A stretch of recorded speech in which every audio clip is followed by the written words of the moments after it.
కాలోజీ యూనివర్సిటీలో అక్రమాల పేరుతో వస్తున్న వార్తలన్నీ కూడా అవాస్తవమన్నారు కాలోజీ యూనివర్సిటీ వీసీ నందకుమార్ రెడ్డి. తనపై కావాలనే బురద జల్లుతున్నారని అంటున్నారు నందకుమార్. గతంలో వైద్య శాఖ మంత్రిగా చేసిన హరీష్ రావు సైతం ఆరోపణలు చేయడం దారుణమని అంటున్నారు ఆయన.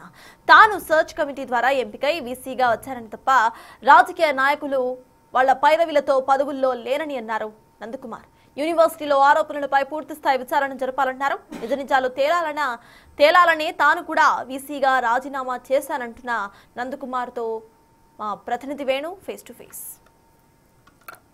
కాలోజీ హెల్త్ యూనివర్సిటీ ఆరోపణలపై వీసీ నందకుమార్ రాజీనామా చేసినట్టు తెలుస్తుంది. అసలు ఏం జరుగుతోంది? వీసీ గారు మనతో వారు మాట్లాడుతున్నారు. సార్ నమస్తే. ఏంటి అసలు ఈ అనూహ్య నిర్ణయం ఎందుకు తీసుకున్నారు? విచారణ జరిగిందా? నివేదిక వచ్చిందా? ఎందుకు నిర్ణయం తీసుకున్నారు? విచారణ జరగలేదు, నివేదిక ఇవ్వలేదు. విజిలెన్స్ కమిటీ మాత్రం 4th ఫ్లోర్లో ఉన్న ఎగ్జామినేషన్ సెక్షన్స్పై కంట్రోలర్ ఆఫ్ ఎగ్జామినేషన్ని ఆ రోజంతా ఒక రోజుతో విచారణ జరిపినట్టు వినికిడి, కొన్ని ఆన్సర్ షీట్స్ కూడా వాళ్ళ కస్టడీలో పెట్టుకున్నట్టు కూడా నాకు తెలిసింది. కానీ ఆ రోజు నేను హైదరాబాద్లో ఉన్నాను. తర్వాత మా కంట్రోలర్ ఆఫ్ ఎగ్జామినేషన్ చెప్పడం వల్ల తెలిసింది వాళ్ళు వచ్చిపోయినట్టుగా. ఇంతవరకు నాకు ఎవరు అడగలేదు, ఎవరు నన్ను విచారించడం కానీ ఎంక్వైరీ కానీ ఒక్క మాట కూడా పలకరించడం కానీ ఫోన్లో కానీ ఇక్కడ కానీ ఏది జరగలేదు. కానీ ఏవైతే పత్రికాముఖంగా కొన్ని ఒక పత్రికలు వచ్చిన వార్తలను బట్టి చాలా బాధ అనిపించింది. అవి చాలా 100% వాస్తవ దూరము. ఒకటే ఒక అమ్మాయి వాళ్ళ ప్రొఫెసర్ వచ్చి వాళ్ళు అన్యాయం జరిగిందనే దాన్ని చూసి మేము కమిటీ ద్వారా నిర్ధారణ చేసుకొని ఏవైతే 10 క్వశ్చన్లో 7 క్వశ్చన్స్ వాల్యుయేషన్ చేసి 8, 9, 10 కొట్టివేయడం జరిగింది. అది కూడా వేరే ఇంకుతోటి కొట్టివేయడం జరిగింది రాసిన పత్రం పైన. అక్కడ ఎక్కడైతే వాళ్ళు ఎగ్జామ్ రాశారో ఆ ఇన్విజిలేషన్లోనే అది జరిగినట్టు మేము భావించాము. మా దగ్గర జరిగే అవకాశం లేనేలేదు, ఎందుకంటే ఇక్కడంతా డీకోడింగ్ అవన్నీ పర్ఫెక్ట్గా జరుగుతాయి. సో ఆ అమ్మాయి హ్యాండిక్యాప్డ్గా ఉండి వాళ్ళ పేరెంట్స్ తోటి ప్రొఫెసర్స్ తోటి వచ్చి కంప్లైంట్ చేసినప్పుడు మేము ఎవరైతే ఆ ఫస్ట్ 7 క్వశ్చన్స్ని ఎవాల్యుయేట్ చేశారో మిగతావి వదిలిపెట్టారో వాళ్ళని పిలిపించి ఎవాల్యుయేషన్ చేయించడం జరిగింది. కానీ రీఎవాల్యుయేషన్ కాదు, ఎవాల్యుయేషన్ మా పరిధి లోపలిదే, ప్రొసీజర్ ప్రకారమే. అడ్మిషన్స్ కానీ ఎగ్జామినేషన్స్ కానీ ఎవాల్యుయేషన్ కానీ యూనివర్సిటీ పరిధి లోపలివి. గమ్మత్ ఏంటంటే ఈ అమ్మాయి ఫస్ట్ పేపరే కాక మొత్తం మేము కూలంకుషంగా అన్నీ పరీక్షించడం జరిగింది. దాంట్లో 3rd పేపర్లో కూడా సేమ్ 8, 9 క్వశ్చన్స్ని కొట్టివేయడం జరిగితే ఆ ఎవాల్యుయేటర్స్ ఎవరో ఇద్దరు వాటికి అవార్డు చేశారు మార్క్స్. సో ఆ విధంగా అమ్మాయికి ఆ పేపర్లో న్యాయం జరిగి ఈ పేపర్లో అన్యాయం జరగడం అనేది విడ్డూరము. ఇట్లాంటి ఇన్సిడెంట్ కూడా మా జీవితకాలం ఇన్నేళ్ల ప్రొఫెసర్షిప్ లోపల ఇది ఫస్ట్ టైం నేను చూడడం జరిగింది.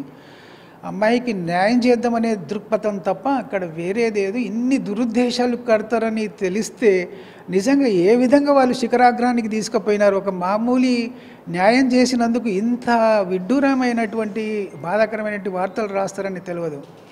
సో ఒకవేళ నేను న్యాయం చేయకపోతే అమ్మాయి ఇంటర్వ్యూ కూడా ఇచ్చింది, నేను డిప్రెషన్లో పోయి సూసైడ్ చేసుకునేదాన్ని. హ్యాండిక్యాప్డ్ అమ్మాయి 3 ఏళ్ళు చదువుతారు కష్టపడి, 4 ఎగ్జామ్స్ రాసి 3 పేపర్లు మంచిగా పాస్ అయ్యి ఒక పేపర్లు ఆమె చేయని నేరానికి మంచిగా రాసిన ఆన్సర్స్కు కూడా వాల్యూ చేయకపోతే మన ఇంక ఎందుకండి మనది ప్రొఫెషనల్ క్యారియర్ ఇది.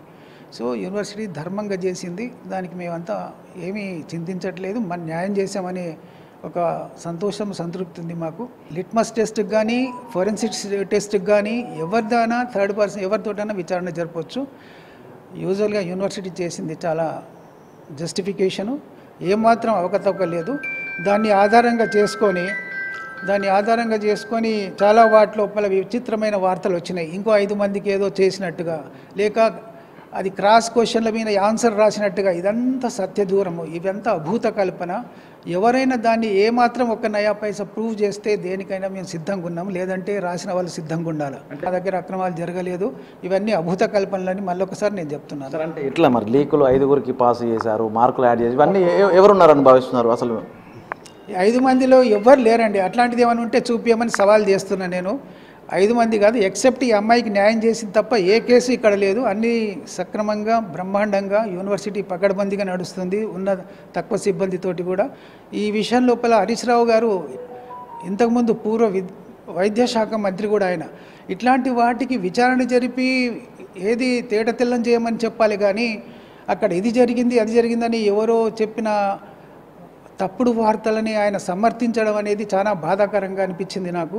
వారికి మరొకసారి విజ్ఞప్తి చేస్తున్నా, మీరు పూర్వ వైద్య మంత్రి, మీరు యూనివర్సిటీ కానీ వైద్య విద్యార్థులని, వైద్య వ్యవస్థని, లేక ప్రొఫెషనల్స్ని, ఫ్యాకల్టీని విశ్వాసం పెంచేటట్టు మాట్లాడాలి. కానీ ఈ విధంగా యూనివర్సిటీని గాడి తప్పింది, యూనివర్సిటీ కొలాప్స్ అవుతుందనే మాటలు మంచిది కాదు. మీకు తెలుసు, ఇంతకుముందు ఉన్నప్పుడు అంతా ఎవరైతే పదవి విరమణ చేసిన వాళ్ళని మీరే పెట్టారు. కంట్రోలర్ ఆఫ్ ఎగ్జామినేషన్ మీ 7-8 ఏళ్ల నుంచి మీరే పెట్టారు. మళ్ళీ వాళ్ళ మీద అవాండాలు మీరు వేయడం అనేది మీ మీద మీరు వేసుకున్నట్టే అవుతుంది. అది ప్రభుత్వం కానీ కాస్త బాధపడ్డట్టు, లేకపోతే వాళ్ళు కొంచెం చికాకు పడ్డట్టు అనిపించింది. వాళ్ళని అట్లా పెట్టడం నాకు భావ్యం అనిపించలేదు. సో స్వచ్ఛందంగా ఎన్నో పదవులు నేను నా 40 ఏళ్ల ఈ ప్రొఫెషనల్ క్యారియర్లో ఎన్నో అనుభవించాను పదవులు. దీన్ని కూడా మంచి చేద్దామని వచ్చాను నేను. సో వాళ్ళు ప్రభుత్వం ఇబ్బంది పడడం నాకు ఇష్టం లేకనే నేను రాజీనామా చేయాల్సి పై పూర్తి విచారణ జరగాలి, విచారణలో నిజానిజాలు తేలాలి, దానికి నేను కూడా సిద్ధంగా ఉన్నాను. ప్రభుత్వం ఇబ్బంది పడుతున్న విషయం తెలుసుకొని మాత్రమే రాజీనామా చేశానంటూ కూడా వీసీ నందకుమార్ చెప్తున్నటువంటి సిచ్యువేషన్. వీడియో జర్నలిస్ట్ సంతోష్తో వేణు బిగ్ టీవీ, వరంగల్.